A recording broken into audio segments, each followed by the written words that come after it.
Assalamu alaikum and welcome back to our Microsoft Excel Formula Series Lecture 2. So guys, अगर आपको एक ऐसे बड़े फाइनेंशियल मॉडल पर काम करना है जिसमें आपको कोई एक फॉर्मूला एक बार नहीं, 5 बार नहीं, 10 बार भी नहीं, बल्कि बीसियों या सैकड़ों बार मुख्तलिफ सेल्स पे रेप्लिकेट करना है, तो क्या आप उस फॉर्मूला को हर सेल में इंडिविजुअली जाके मैन्युअली टाइप करेंगे? यकीनन नहीं. इसका बेहतर हल है कि अगर हम फॉर्मूले को एक ही बार राइट करें और उसके बाद उसको कॉपी करके अक्रॉस द रिक्वायर्ड रेंज उसको पेस्ट करें और हमारा काम हो जाए. अगर आप ये अचीव करना चाहते हैं तो उसके लिए एक अंडरलाइंग कॉन्सेप्ट जो कि सेल रेफरेंसिंग का है उसको मास्टर करना बहुत जरूरी है. So in this video that's what we are going to talk about. So let's take a look.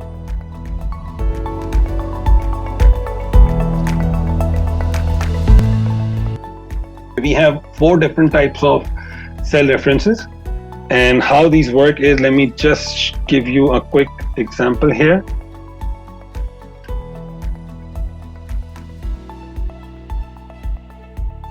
What I want to do is essentially I have the total for this expense, which is this much, and I want to allocate this expense by 25% to division 1, copy, paste here, by 25% to division 2, by 50% to division 3. Then I copy this. That's how we usually write formulas, right? Otherwise, I don't have time to write this formula for each and every row, for each and every cell like this. I can't do it, right? I can't do it like this. मैं इस तरह से इसको select करूँ, फिर इसको multiply करूँ, and then यहाँ पे अलग से select करूँ. I can do it if I want to, but ये तो मैंने एक छोटी example ली है जहाँ पे thousands of rows या columns चल रहे हैं, जहाँ पे complex चीजें चल रही हैं, वहां पे तो आप नहीं कर पाएंगे इसको.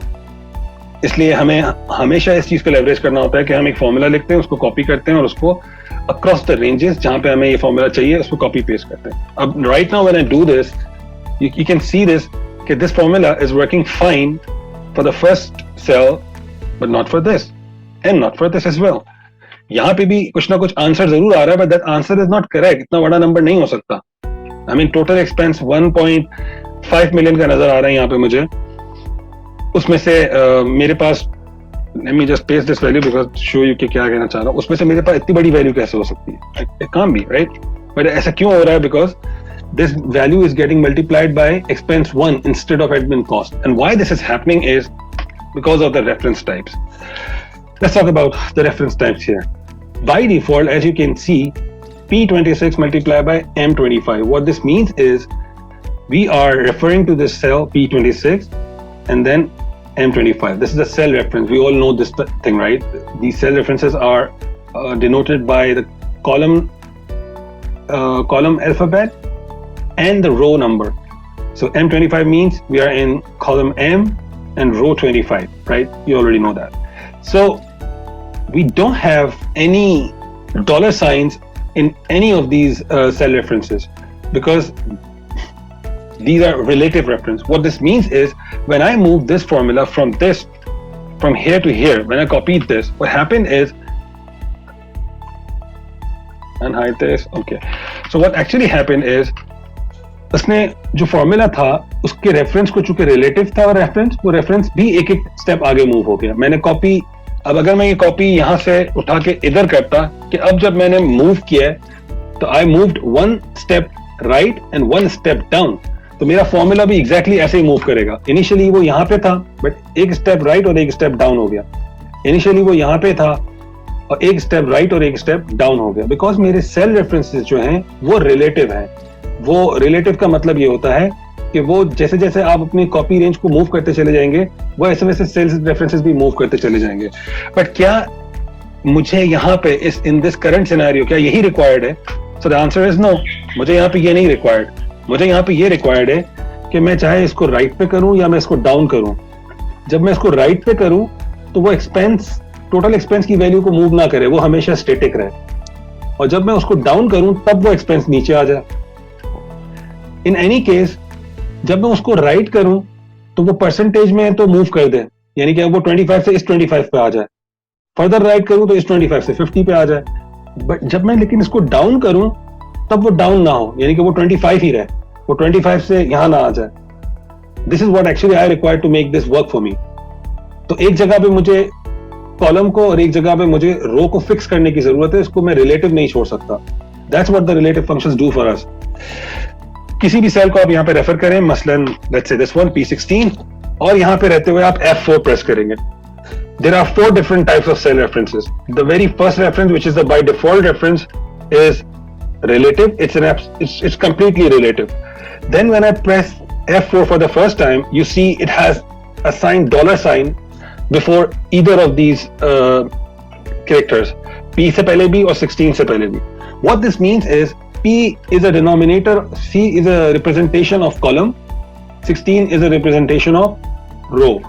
So when we have a $sign before either of these, what it means is कि दोनों फिक्स हैं. दोनों फिक्स हैं. अब अगर आप मिसाल के तौर पे मैं यहाँ पे ये सेल रेफरेंस टाइप यूज करूं,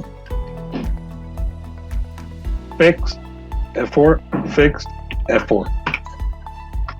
अब जब मैं इसको फॉरवर्ड या कॉपी डाउन करूंगा तो इससे कोई फर्क नहीं पड़ रहा. मैं इनफैक्ट इसको कॉपी पेस्ट वैल्यूज कर देता हूं, वरना वो नंबर पर चेंज हो रहा है.